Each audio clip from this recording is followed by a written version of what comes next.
Docteur Seny, bonjour. Bonjour. Vous êtes médecin généraliste, mais depuis de nombreuses années, vous êtes le spécialiste pour le traitement des migraines. Alors, docteur Seny, une migraine, c'est quoi? Une migraine, c'est un problème d'abord extrêmement pénible pour quasiment 20% des femmes d'âge adulte et 6% à peu de choses près de la gente masculine. C'est donc un problème de santé publique très important et invalidant et qui est, à mon sens, aujourd'hui extrêmement mal abordé par la médecine dite classique, celle en tout cas que l'on enseigne dans nos grands établissements universitaires. Et donc, c'est une matière que j'ai repris et retravaillée depuis, je vais vous dire, à peu de choses près, 1996. C'est un concours de circonstances suite à un parcours un peu hasardeux qui tient au hasard, et c'est un thème qui m'a retenu dès cette époque parce qu'un patient ou l'autre m'avait, disons, obligé à réfléchir sur ce thème et où on ne trouve généralement pas de solution vraie, durable et convaincante. La migraine, c'est, pour la recherche que j'ai pu, je pense, pas loin d'aboutir, relève de deux grandes causes. La première cause, qui est historique pour moi, puisque ça a été la première façon d'aider les migraineuses et les migraineux, c'est un accident. Curieusement, on donne très peu d'importance à ce facteur traumatique en médecine dans le but de corréler le problème de la migraine. Et j'ai rencontré un médecin en 1995 qui m'a laissé penser que l'origine traumatique de la migraine était fondamentale. Et il est exact que quasiment chez toutes les migraineuses et les migraineux, on retrouve des mois, des années avant le démarrage de la pathologie migraineuse, un événement de ce type qui peut être parfois dès la naissance. Ça peut être une naissance par forceps, par césarienne. Vous êtes tombé de la table allongée incidemment, et puis vous êtes tombé de cheval, vous êtes tombé des escaliers, en trotteur dans votre prime enfance. Il y a eu encore bien d'autres circonstances dans la vie qui ont pu surmener votre problème locomoteur. Et c'est vraiment un élément capital, fondateur de la pathologie. Mais attention, si elle est très souvent portée au niveau de la nuque, elle peut également concerner d'autres régions de notre corps, les chevilles en particulier, et quelquefois également la région du coccyx. Ça, c'est la première des hypothèses qui a été étudiée, je vais dire, de 1996 à 2003, où il y a une deuxième cause qui va s'avérer extrêmement porteuse pour les migraineuses et les migraineuses. C'est qu'il y a en fond une déficience qui va venir s'ajouter à la première traumatique, comme je viens de le décrire, qui va être un problème hormonal, endocrinien, métabolique. Il y a un deuxième chapitre important pour les migraineuses et les migraineux. Je vais le découvrir en 2003, suite à une lecture d'un journal médical. C'est dans cette lecture que je vais comprendre que l'abord thyroïdien est plutôt mal géré par notre monde médical et qu'il a desservi beaucoup la cause des migraineux et des pathologies voisines. En 2003, effectivement, je tombe sur une étude du père de Thierry Hertog, que vous connaissez peut-être déjà, qui s'appelle Jacques Hertog, et qui avait, avec deux de ses amis médecins, Dr Bézier et Dr Van Eyckold, mis au point une méthode pour évaluer plus sûrement le contexte de l'hypothyroïdie. Et c'est cette étude qui m'a permis, et c'était une révolution pour moi, de comprendre que la thyroïde ne peut pas être bien approchée par l'approche sanguine, la prise de sang classique des médecins, mais par contre, elle était beaucoup mieux corrélée en faisant ce qu'on appelle une urine de 24 heures et en y dosant les deux hormones de la thyroïde, la T3 et la T4, et que celle-ci était beaucoup plus le reflet fidèle du bon ou du mauvais fonctionnement de cette thyroïde. Et cet aspect-là est fondamental, je vais le comprendre, pour tout, au minimum les migraineux, mais bien d'autres pathologies auxquelles on ne pense pas et qui coexistent souvent chez le migraineux et qui ne sont pas très difficiles à énumérer: la constipation, la frilosité, la fatigue, les troubles du sommeil avec des apnées, des ronflements, des crampes diverses, de la colite, comme le décrit très très bien mon confrère Résimond. Il y a des tas de pathologies qui relèvent de ce trouble de la thyroïde, et je commençais à le comprendre grâce à mes migraineux et mes migraineuses que je voyais tous les jours, quasi du matin au soir, et le rapprochement entre cette déficience thyroïdienne et la pathologie de mes patients était devenu éclatant. Donc là, docteur, nous sommes en 2003. 2003. Quand vous faites en quelque sorte la découverte grâce au travail du docteur Jacques Hertog. Et donc, en fait, vous vous rendez compte que jusque-là, on s'intéressait principalement à la TSH. Alors qu'il est très important, et vous l'expliquez au travers de votre examen d'urine de 24 heures, de s'intéresser au niveau de T3 et T4. Voilà. Alors, je vais essayer d'aider à la compréhension de cette différence entre la prise de sang et les urines de 24 heures, puisque il est exact que j'ai énormément exploré ce dernier test et j'ai le privilège, je crois, d'en détenir un très très grand nombre à l'étude. Alors, quand vous faites une prise de sang, de quoi s'agit-il? En fait, vous allez étudier une concentration. Vous allez étudier la concentration d'anticorps, vous allez étudier la concentration d'enzymes hépatiques, d'enzymes cardiaques. C'est très intéressant, l'analyse sanguine, pour évaluer un état, ce que j'appelle un état, un status. C'est une concentration, c'est quelque chose qui ne bouge pas tellement avec le temps, c'est une concentration. Ainsi, vous pouvez dire, vous avez autant d'anticorps de ceci, vous êtes immunisé contre la rougeole, la rubéole, vous êtes en ordre, vous avez un état, un statut, grâce à l'étude d'une concentration. Et cela est vrai aussi pour évaluer un infarctus, une concentration de ferritine pour savoir si vous avez une belle réserve, un beau capital en fer. Donc, la prise de sang, c'est l'équivalent d'une photo de secrétaire. Et vous pouvez dire, elle est blonde, elle est souriante, elle est bien fringuée, elle n'est pas boutonneuse, elle est caucasienne. Mais le problème de la prise de sang, c'est qu'en fait, vous n'avez pas une idée de sa productivité. Donc, pour approcher cette notion de la productivité, autrement dit un flux, un débit, il vous faut un autre test qui est les urines de 24 heures. Et là, vous pourrez étudier le débit des deux hormones principales de la thyroïde, la T3 et la T4. La T3, comme beaucoup le savent maintenant, c'est l'hormone thyroïdienne active, et la T4, c'est l'hormone précurseur, plutôt inactive, mais qui, avec l'aide du foie, pour l'essentiel, pourra devenir l'hormone active. Donc, Dr Seny, on est d'accord qu'on s'éloigne là d'une médecine plus conventionnelle. On est là donc de plein pied dans ce qu'on appelle maintenant la médecine fonctionnelle. Est-ce que vous pouvez justement nous expliquer un petit peu la résonance que va avoir la médecine fonctionnelle au sujet qui nous intéresse aujourd'hui, la migraine? Si j'ai pu émettre que la migraine a une cause mécanique très importante, doublée d'une déficience hormonale, la thyroïde pour l'essentiel, mais il y a d'autres déficiences à relever, il y a été investigué bien entendu. La médecine fonctionnelle, une médecine qui monte beaucoup, elle va forcément avoir pour intention de booster des fonctions qui sont tombées en léthargie chez vous pour différentes raisons. Et donc, vous serez tenté, à l'instar de beaucoup de nutrithérapeutes, nutritionnistes, d'essayer de valoriser ces fonctions en apportant du magnésium, des oméga 3, bien sûr de la vitamine C et bien d'autres ingrédients pour essayer de mettre au sommet la fonction de toutes ces glandes dont nous avons besoin. Et dans le cas de ma migraineuse ou mes migraineux, la fonction thyroïdienne. Donc, vous devez vous assurer qu'il y a de l'iode, qu'il y a du zinc, qu'il y a du sélénium, toutes des choses qui sont rappelées par mes confrères, et c'est évidemment d'importance primordiale pour assurer une production naturelle de cette hormone capitale pour beaucoup de pathologies. Donc la médecine fonctionnelle vient en appui à une médecine que j'appellerais plutôt hormonale, telle qu'elle est fortement représentée par mon confrère et ami Thierry Hertog et Stéphane Résimond. Donc la première partie a pour but de valoriser les fonctions pour un jour ne pas se retrouver à un autre niveau beaucoup plus désagréable qui est celui du niveau lésionnel.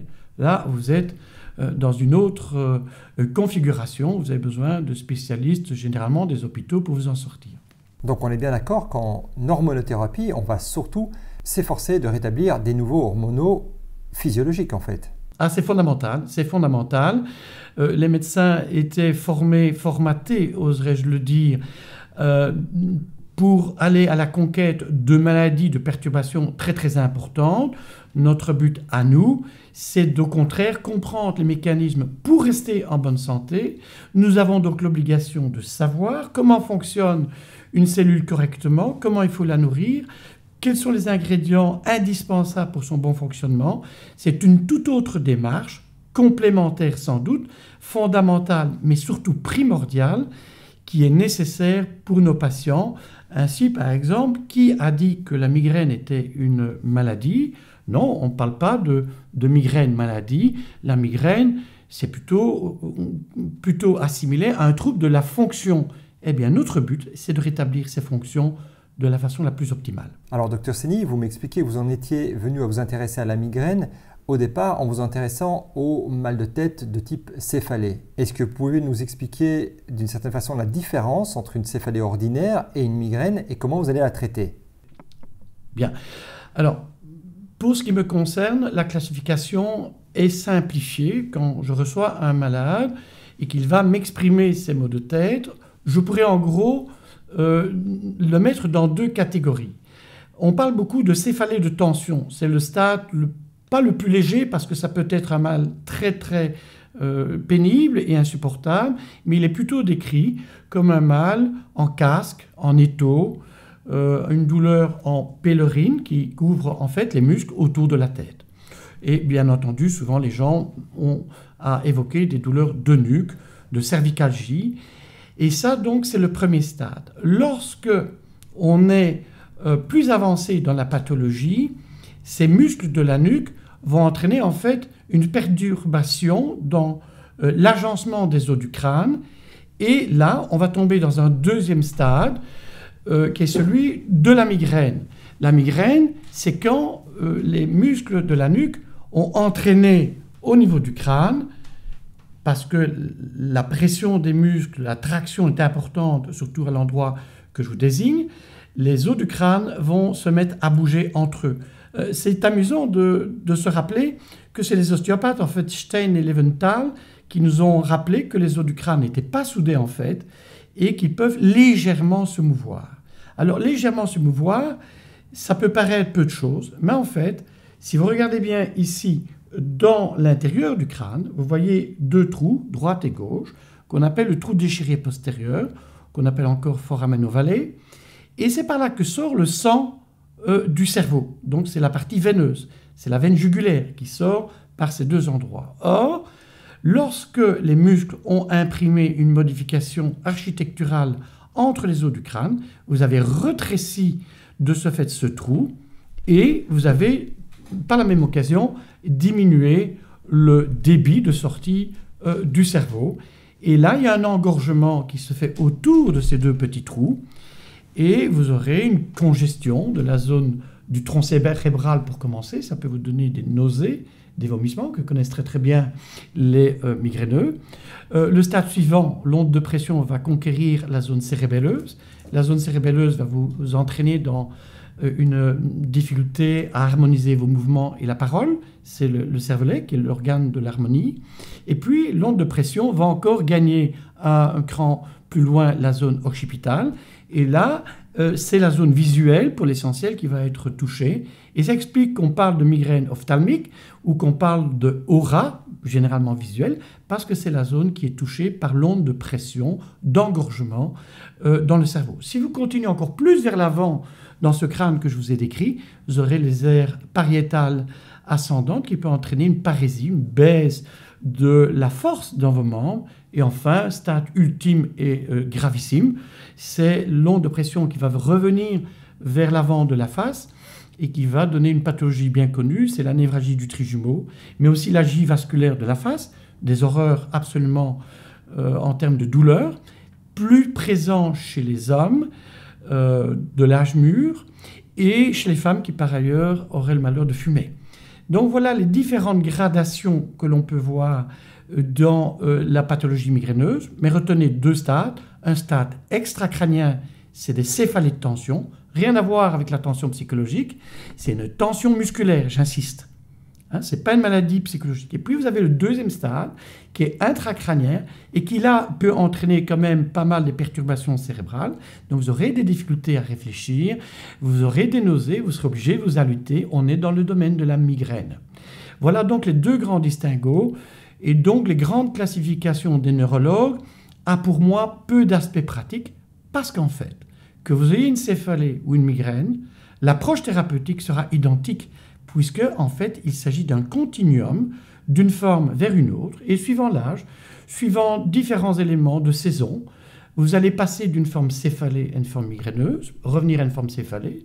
Le lundi, commencer par une céphalée, le vendredi, avoir une migraine. Donc pour moi, tout est un peu dans le même sac, puisqu'il relève des deux causes fondamentales pour le traitement. Un, traiter votre problème mécanique. Il y a une technique pour ça magnifique qui est la myothérapie, une thérapie que j'ai ramenée en 1995 du sud de la France.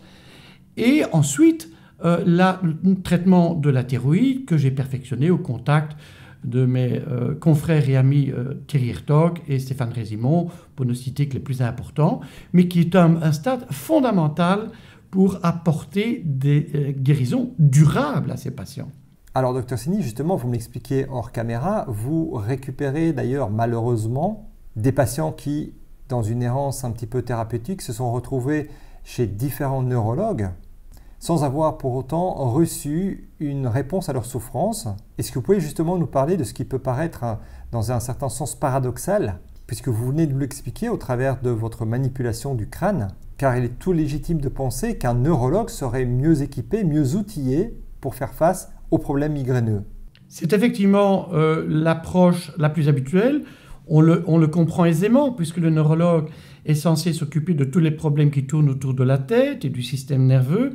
Et comme le mal s'exprime autour de la tête, il va de soi que le neurologue, sémantiquement, est celui qui va résoudre votre problème. Mais il y a, à mon sens, des biais importants à la réussite de ces spécialistes. La première, c'est que, comme je viens de vous l'expliquer, la cause fondamentale de la migraine est pour l'essentiel dans la nuque. Et les patients, d'ailleurs, vous le disent souvent, qu'ils ont des douleurs de nuque, des blocages, des tentatives de torticolis. Ils ont des blocages musculaires bien relatés. Or, le neurologue va, pour l'essentiel, partir de l'idée que si vous êtes migraineux, c'est parce que vous avez une tare neurologique. Vos petites cellules grises sont, hélas, pour des raisons génétiques, pour la plupart du temps, coupables de mal fonctionner, et que c'est pour cela que vous avez la migraine. Et donc, ils partent d'un postulat, d'un axiome qui, à mon avis, est tout à fait incorrect, qui est que le primum movens, le départ, la cause fondamentale de la migraine, serait neurologique. Il n'en est rien. La cause est traumatique, musculaire, dans la nuque. Elle aura des répercussions ensuite dans le cerveau. Lorsque le petit trou que je vous ai décrit tantôt se sera rétréci, bien sûr, vous aurez secondairement, finalement, un engorgement vasculaire des méninges du patient. Et ces méninges qui sont engorgés vont irriter seulement alors les branches du trijumeau. Et les branches du trijumeau, c'est elles qui vont donner les douleurs de toutes les formes qui peuvent être présentées à un médecin, ce qui n'a pas beaucoup d'importance, que la douleur soit plus en avant, plus en arrière, a peu d'importance finalement, mais elle égare le médecin qui va se sentir obligé de faire des scanners, des RMN, des électroencéphalogrammes pour conclure au patient qu'on n'a pas trouvé de choses désagréables, sous-entendu des tumeurs ou d'autres choses, et je me demande encore de quoi il pourrait s'agir, mais en fait tous ces examens sont parfaitement inutiles pour la plupart, à quelques exceptions près. Dans certaines présentations aiguës, récentes, il est bon d'aller s'assurer évidemment qu'il n'y a pas un événement important qui est arrivé dans ce cerveau, mais en résumé, 98% des gens que je vois relèvent d'une cause mécanique, cervicale, et bien sûr, conjointement, un déficit endocrinien qu'il faut corriger. Donc, pas de chance pour nos neurologues qui ont le malheur d'être bien souvent eux-mêmes migraineux. Pour tous les neurologues que je connais dans ce pays, et les plus grands d'entre eux, ils sont souvent migraineux eux-mêmes. C'est une étude qui a été faite En Angleterre, il y a déjà 40 ans, 40 à 70% des neurologues sont migraineux eux-mêmes. Donc, réjouissez-vous. Ils cherchent avec vous la solution et nous espérons qu'ils la trouveront bientôt. C'est ce que je leur souhaite. Alors, Dr Seny, vous m'avez dit hors caméra que tous les hypothyroïdiens ne sont pas migraineux, mais qu'en revanche, tous les migraineux sont hypothyroïdiens. Je vais préciser qu'effectivement, pour les données dont je dispose, si vous êtes hypothyroïdien, vous avez en gros 60% de chances de tomber dans l'univers des maux de tête, petits et grands, fréquents ou non. Ça, c'est ce qui a été observé déjà depuis longtemps. Par contre, j'ose affirmer, que toute pathologie migraineuse et céphalée chronique bien installée relève à 98% d'un déficit thyroïdien au minimum conjoint. Donc, on n'a pas le droit de ne pas en tenir compte. Voilà, en gros, je vais essayer de faire le lien entre cette thyroïde et les problèmes mécaniques à invoquer de la nuque. C'est que quand vous êtes hypothyroïdien, vous avez tendance à avoir des crispations dans tous les muscles de votre corps. Vous pouvez avoir des névralgies intercostales, c'est des douleurs musculaires en fait. Vous pouvez avoir des névralgies d'Arnold. Vous pouvez avoir des colites, très très bien décrites par mon confrère Résimond, qui fait le lien évident entre la colite et les problèmes thyroïdiens. Vous avez bien sûr beaucoup plus de crampes dans les mollets, dans les doigts de pied. Vous avez donc des douleurs qui ont tendance à se reproduire. Je dirais surtout que c'est des douleurs voyageantes et souvent diffuses dans l'organisme. Mais ces douleurs, si elles sont en particulier d'origine nucale, elles doivent donc en grande partie au fait que l'hypothyroïdien crispe plus les muscles de cette région et ça ne fait qu'aggraver la situation de départ qui était celle du traumatisme, celle de votre chute que vous avez fait il y a 5-10 ans de votre cheval. Et puis maintenant que votre thyroïde par l'âge et pour différentes raisons a décliné, vous tombez 10 ans après le traumatisme initial dans la pathologie migraineuse qui va s'affirmer. Pourquoi? Parce qu'en fait, la thyroïde a peu de chances de s'améliorer spontanément. Au contraire, avec l'âge, la pression de l'environnement, les pesticides, les métaux lourds, les pressions radiques et autres, cette glande thyroïde ne peut que s'enfoncer dans l'hypothyroïdie. Alors, Dr Seny, avant d'aborder justement votre méthodologie, est-ce que vous pouvez nous donner un mot, justement, votre pensée sur le traitement conventionnel allopathique, comment vous le percevez justement par rapport à la santé à long terme du patient? Je n'en pense évidemment pas grand bien pour ce que j'ai observé.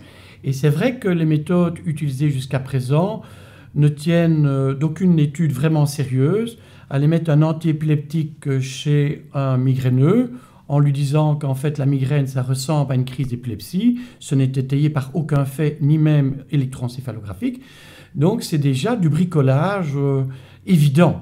Donc ça, c'est les antiépileptiques les plus connus, c'est le Topamax, c'est la dépakine. Vous connaissez aussi tous les désagréments de la dépakine en termes de tératogénicité. Or, ça concerne beaucoup de femmes, la migraine, où vous prenez des risques énormes. Qui plus est, la dépakine va vous entraîner dans une torpeur, une fatigue et une prise de poids considérable. Il est difficilement acceptable de mettre un migraineux sous traitement de fond de ce type, d'autant qu'après 1 mois ou 2, en fait, la dépakine va transformer votre migraine, un accès de migraine, en mal de tête continu, donc le bénéfice est proche de 0. Les autres traitements les plus en vogue pour l'instant sont incontestablement les triptans, apparus il y a plus de 20 ans et promis un succès énorme et dont le prix est considérable. Le grand danger de ces produits, c'est qu'en fait, vous allez ajouter à une hypoxie, c'est-à-dire un manque d'oxygénation du cerveau pendant la crise de migraine, vous allez ajouter une vasoconstriction à l'entrée du cerveau, puisque les triptans sont en fait des vasoconstricteurs.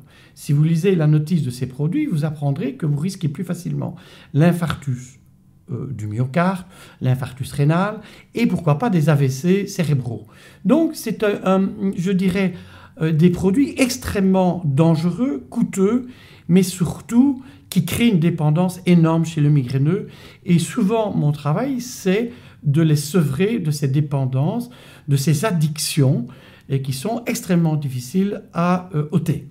Et donc, voilà, les triptans, ce n'est pas une formule à long terme que je recommanderais. pour donner un petit ton de plaisanterie à cette conversation, je dirais que le seul usage raisonnable du triptan, c'est la mariée qui va se présenter à son maire ou à son curé avec une crise de migraine. Prenez un triptan, ça va peut-être la sauver de sa cérémonie. Elle aura moins de maux de tête, c'est bien, mais prendre ça toute sa vie, c'est dangereux pour votre cerveau. Vous précipitez le déclin du cerveau, vous allez miter votre cerveau en créant des zones d'hypoxie cérébrale qui, répétées, finiront par affaiblir vos neurones. Donc, c'est plutôt à éviter.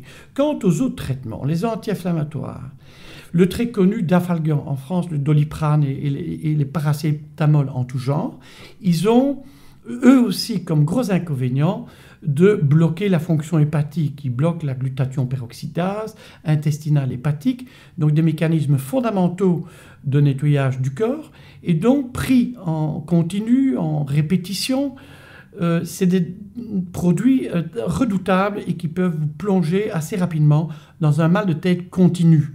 Si vous ne faites pas le rapprochement entre ce paracétamol et le mal continu, vous êtes très très mal embarqué et de nouveau vous devrez subir un sevrage qui va être difficile. Donc de grâce, si vous prenez un anti-inflammatoire pour vous sortir d'une crise ou un paracétamol équivalent, faites-le de façon sporadique et soyez raisonnable et privilégiez d'abord et surtout les solutions à long terme qui feront de vous un guéri de la migraine. Mais y croyez-vous encore qu'on puisse sortir de la migraine? C'est là la question. Alors, Dr Seni, justement, pour celles et ceux qui nous regardent, si on veut un petit peu schématiser la façon dont ça va se passer au niveau de votre expertise, le patient va, si je comprends bien, se présenter chez vous. Il va de toute façon devoir se soumettre à un examen approfondi aussi de ses niveaux donc hormonaux, au travers de la fameuse analyse des urines de 24 heures. Ça, vous êtes très clair là-dessus. Vous avez besoin de ça pour travailler correctement. Absolument. Et ensuite, vous allez mettre en place des soins de myothérapie dans lesquels il est question, si je comprends bien, de quelque chose de l'ordre de la manipulation, de l'usage de vos mains, donc, avec une forme de résonance musculaire, donc, ou osseuse. Est-ce que c'est correct? Je vais vous développer ces deux points. Je vais reprendre le sens historique, puisque c'est comme ça que j'ai pu tirer d'affaire mes premiers migraineux. C'est la partie mécanique. Je vous ai dit que l'origine de la migraine était née d'un traumatisme. Comment vais-je désengrammer ce problème de contracture essentiellement situé dans la nuque et les environs? À vrai dire, il existe une technique, la myothérapie, que j'ai découverte en 1995, et qui postule ceci, et que j'ai pu vérifier après 30 000 heures de vol, ça me semble suffisant, c'est que si vous voulez lever un spasme musculaire, vous devez faire un hyper-raccourcissement de ce muscle, ce que je vais faire de façon active, le patient sera passif, et qu'en répétant ces hyper-raccourcissements passifs, vous allez en fait lever un spasme qui est permanent, qui est pérenne, jour et nuit, depuis peut-être 20 ans non-stop. La seule façon de désengrammer cette contracture musculaire, facile à repérer d'ailleurs, et il y en a beaucoup, c'est de pratiquer l'hyper-raccourcissement de ces muscles. Donc ça vous oblige à des connaissances d'anatomie, il y a un savoir-faire qui s'apprend pour détendre ces muscles, ce n'est pas hyper compliqué, j'ai déjà formé beaucoup d'ostéopathes, de kinés à cette technique et les résultats sont réguliers. Donc si vous voulez lever un spasme musculaire, vous devez raccourcir et non pas étirer, stretcher les muscles, ça c'est l'inverse, vous devez raccourcir ces muscles à plusieurs reprises. Et finalement, il se passe quoi? Mais un peu l'équivalent de l'opération qui consisterait à enlever la corde d'un arc. Si vous voulez enlever la corde d'un arc qui est bandée, vous devez raccourcir à suffisance les deux extrémités de l'arc pour dégager la corde. En fait, c'est mon travail musculaire, c'est mon travail de myothérapeute que je fais maintenant depuis 23 ans, à peu près la moitié de mon temps. Ça, c'est la première partie, c'est la myothérapie. Alors, vous m'avez parlé aussi bien sûr de l'obligation de corriger la fonction thyroïdienne, sans quoi le muscle n'acceptera pas de renoncer à sa contracture. Donc j'ai l'obligation simultanée de corriger la thyroïde. Alors, les urines de 24 heures sont effectivement demandées dès la première consultation. C'est vrai qu'il faut s'y reprendre à plusieurs fois pour que les patients fassent bien le prélèvement. C'est parfois difficile pour des patients de retenir comment on procède, mais bon, un peu d'éducation est faite au téléphone pour que la personne arrive bien équipée. Et c'est sur la base de ces urines de 24 heures que je pourrais dire que sa fonction de thyroïde est réglée à 30, 60, 50% et que j'ai l'obligation obligation, s'il veut avoir un résultat durable à vie en termes de migraine, que je corrige cette valeur-là aussi. Et l'avantage, évidemment, pour lui, c'est que non seulement il sortira de chez moi sans la migraine, et pour des années, mais il aura aussi des satisfactions en termes d'état général. Et c'est ces valeurs-là qui sont très bien mises en avant à nouveau par mes confrères, Stéphane Résimond et Hertog, c'est qu'ils auront bien sûr une plus grande vitalité, un meilleur sommeil, un meilleur contrôle du poids, ils seront moins constipés. Bref, leur état général va être fortement amélioré. Donc au-delà de la migraine symptôme, en fait, je vais aussi faire un traitement holistique complet. L'état général, c'est ce que j'appelle l'entretien de 120 000 km, qui est souvent bien utile. Docteur Seny, vous avez abordé cette problématique hors caméra. On pourrait s'attendre à ce que votre intervention au niveau de l'apposement des mains et des manipulations va se limiter justement au niveau de la nuque ou au cervical, mais vous m'avez dit que ce n'était pas le cas. Pourquoi ?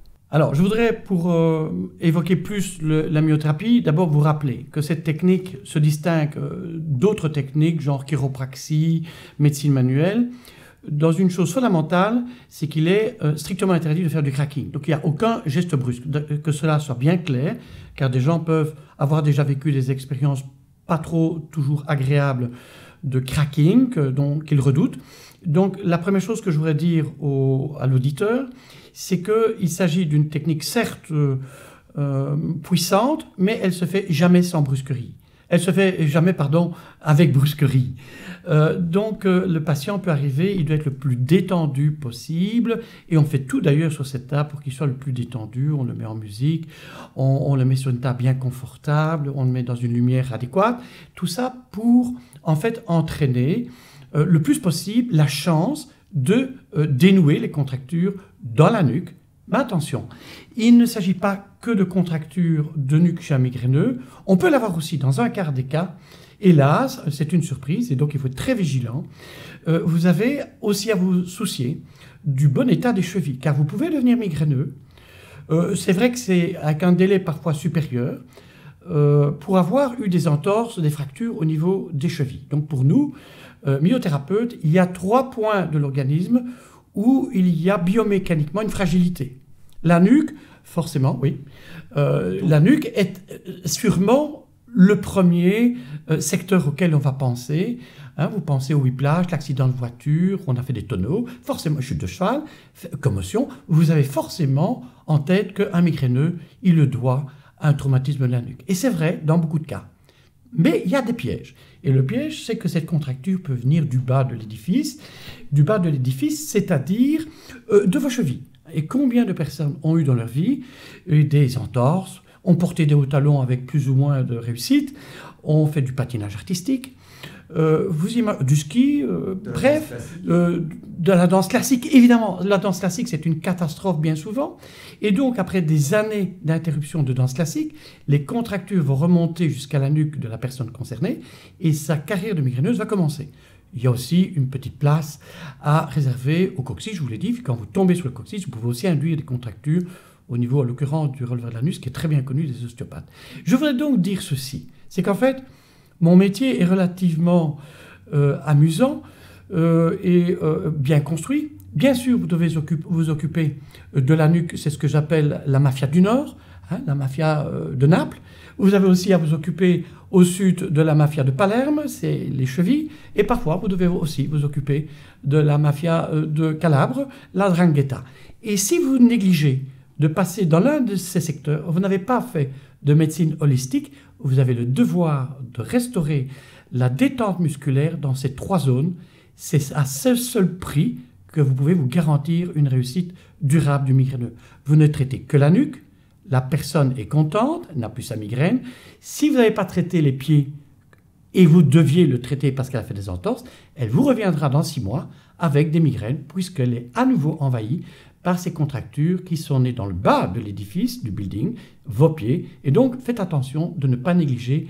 C'est donc une médecine totale. C'est une médecine qui doit prendre en compte tous les secteurs de l'individu. Docteur Seny, pardonnez cette question profane.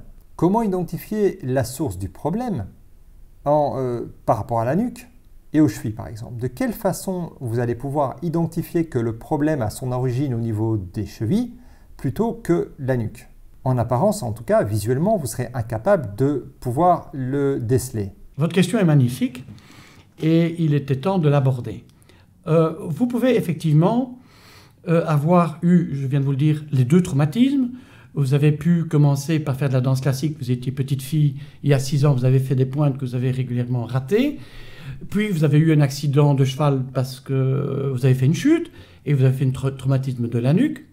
Vous avez donc les deux traumatismes. Alors, est-ce que je vais choisir? Oui. Et la préférence va pour le sens historique.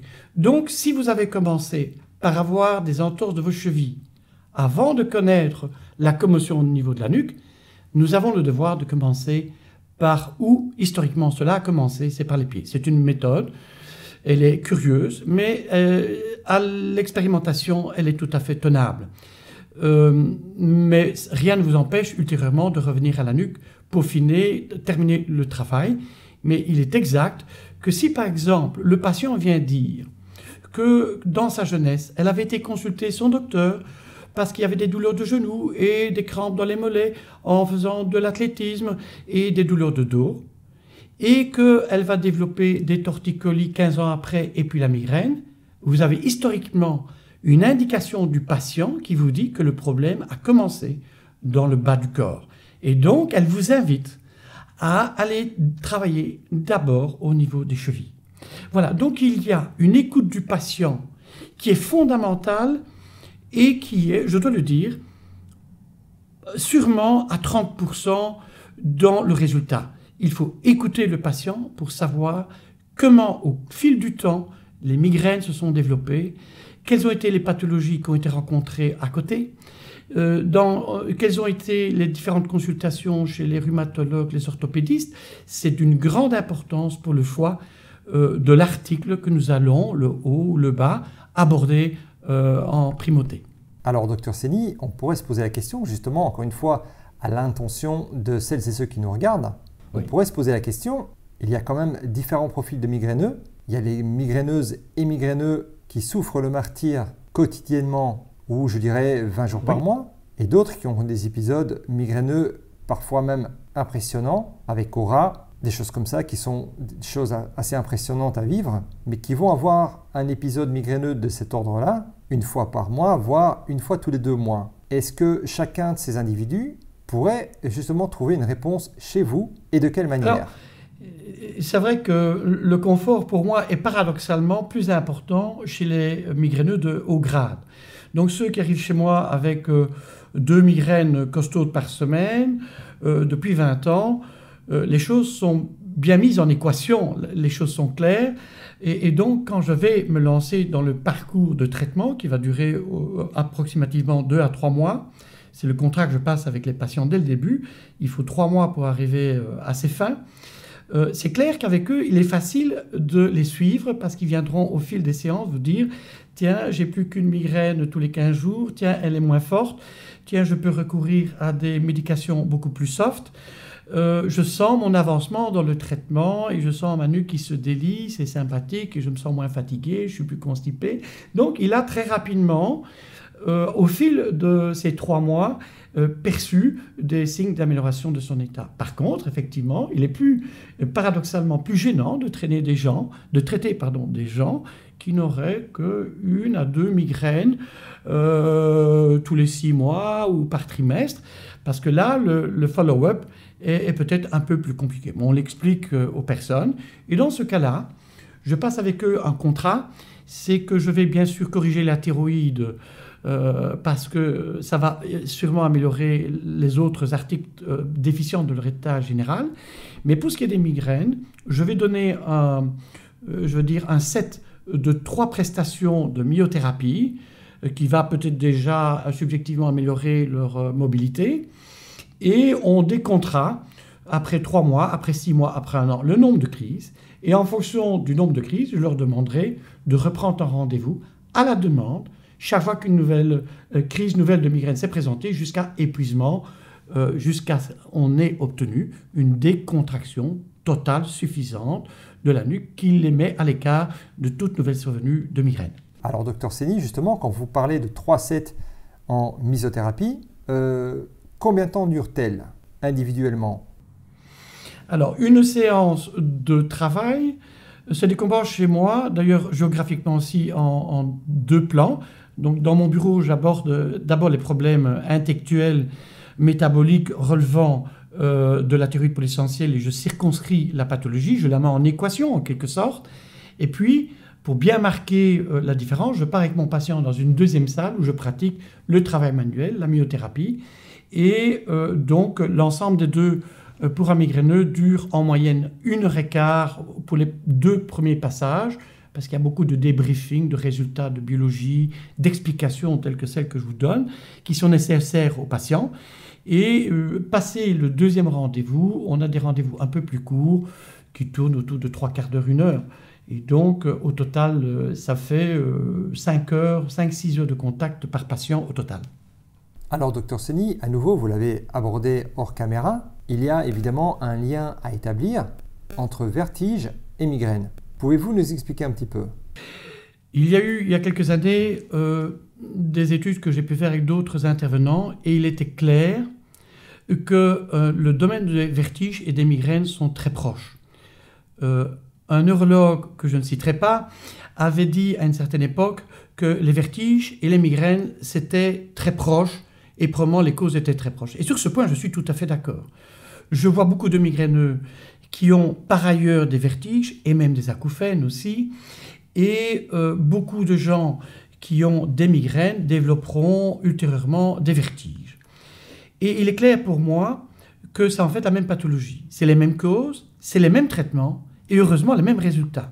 Donc n'ayez pas peur si vous avez à la fois des vertiges et des migraines, vous aurez le bénéfice des deux par ce traitement. Les causes, les traitements, les résultats sont identiques. Alors, Dr Seny, à nouveau, hors caméra, puisqu'on prépare toujours nos interviews au travers d'une petite discussion, je dirais, à bâton rompu, vous m'avez expliqué que l'une de vos plus grandes satisfactions dans votre travail avec les migraineux et dans l'expertise que vous avez acquise au fil des années, c'est justement de préserver le cerveau de vos patients.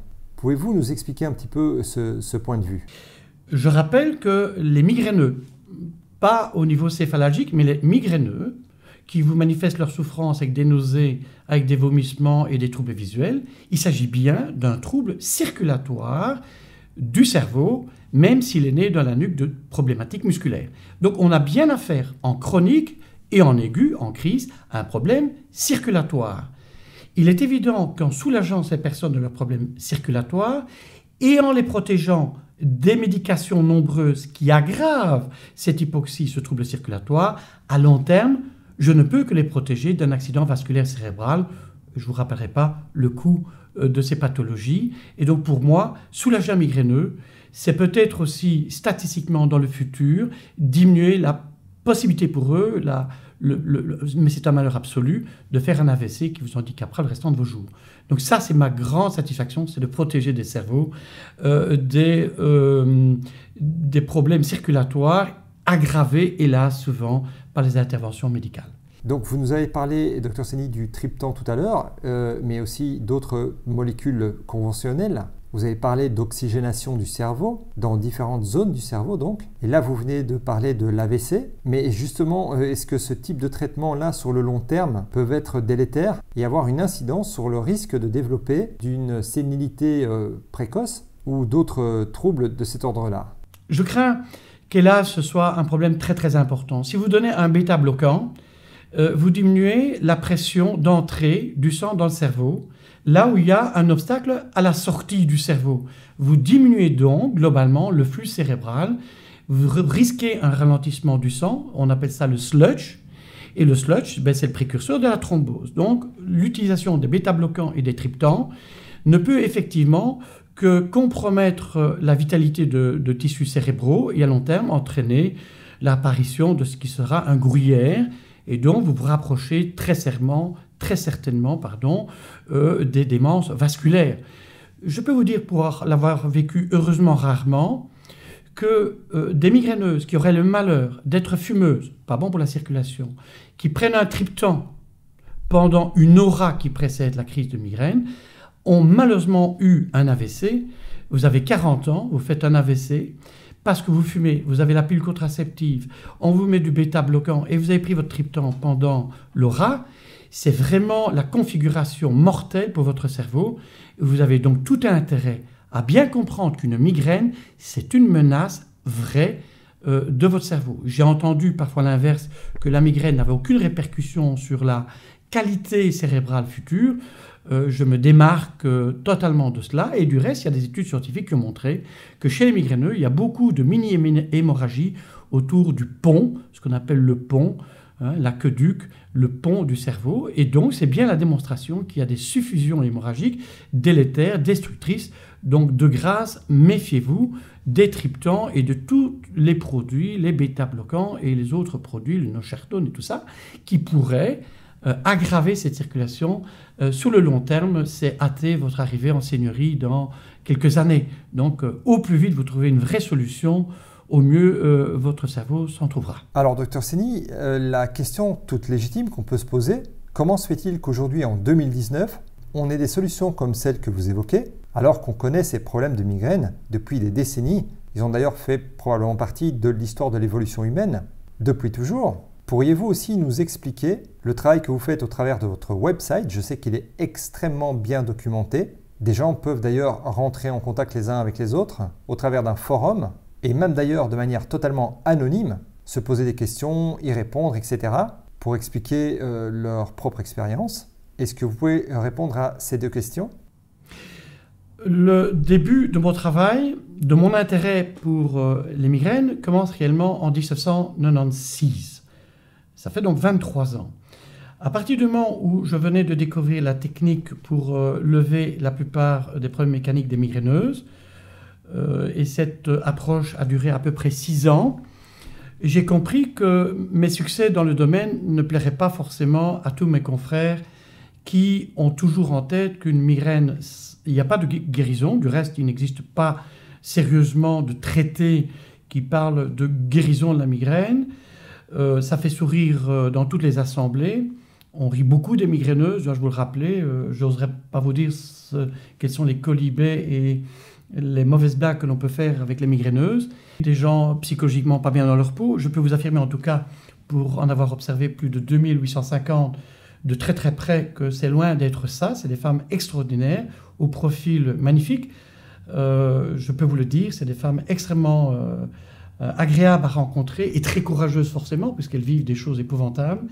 Et il m'a été obligé de garder la discrétion pendant 7-8 ans avant que je n'ai l'assurance, je dirais, de mon savoir-faire et que je puisse enfin affronter le monde médical avec assurance, parce que les résultats sont là. Ils sont d'ailleurs tous colligés dans une étude scientifique qui touche maintenant 2850 patients. Vous aurez l'occasion de le découvrir sur le site internet, puisqu'il y a une rubrique qui va imminemment être incrémentée sur les statistiques de tous les types de migraines possibles et inimaginables. Et donc, en 2003, j'ajoute l'approche, je vous l'ai dit, thyroïdienne qui va booster phénoménalement les résultats des migraineuses et lui donner une assise encore plus sûre en termes de guérison. Je parle bien de guérison, hein. Je ne parle pas de soulagement, je ne parle pas de compassion. On parle de véritable guérison de migraine à long terme. Et ça passe pas bien dans le monde universitaire. Vous imaginez, tous les grands hôpitaux de ce pays ont tous des endocrinos et surtout des neurologues qui sont prêts à vous accueillir pour la migraine. La première question d'ailleurs qu'il faudrait leur poser à mon avis, c'est combien vous en avez traité, où sont vos statistiques et quel est votre degré de satisfaction des traitements. Là, vous risquez d'accuser un malaise certain.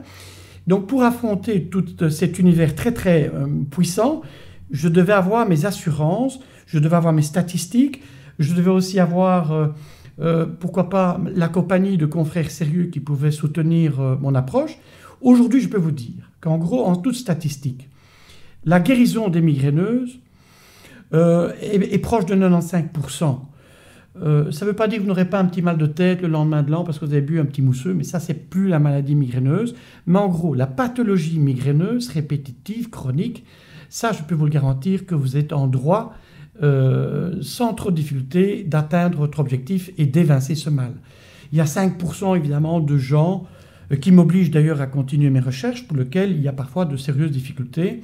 Et je compte d'ailleurs sur mes amis Hertog et Résimond qui viennent en appui me faire comprendre des choses importantes pour encore améliorer nos résultats dans le futur. Je vous renvoie en tout cas, si vous voulez plus d'informations en termes de concepts ou de résultats, d'aller voir le site internet qui existe maintenant déjà depuis 2006, qui a été rénové il y a juste un an et qui j'espère seront adaptés à vos tablettes et à vos smartphones. Et ce site, c'est www.migraine au pluriel free.be. Vous aurez, je crois, toutes les informations importantes et toutes réponses aux questions que vous pouvez vous poser dans ce domaine. Vous avez l'occasion aussi d'entrer en contact avec de très nombreux intervenants sur le forum qui est greffé sur ce site internet. Et je pense qu'avec ça, où que vous soyez sur cette planète, et j'en ai qui viennent de bien loin, vous aurez de réelles informations sur la migraine et vous pourrez titiller vos partenaires médicaux pour aller dans le bon sens d'un traitement logique, rationnel de cette migraine avec des résultats surtout à long terme.